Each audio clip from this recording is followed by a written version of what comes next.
আজকে সানডেতে হয়েছে আমাদের বাড়িতে হচ্ছে, এখনো হয়নি, হয়ে ওঠেনি, হচ্ছে চিকেন কষা।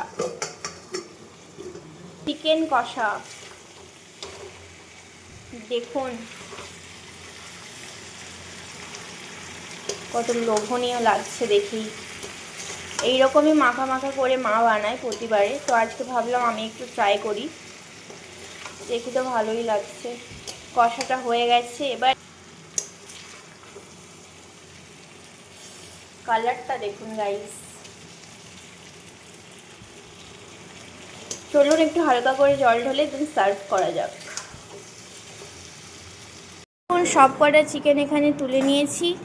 এটা হচ্ছে চিকেন কষা। কষা কষা খেতেই ভালো লাগে রবিবারের বাজারে। যদি এটা রেসিপি দেখতে চান কমেন্ট করে জানাবেন। ফলো, লাইক আর কমেন্ট করতে ভুলবেন না।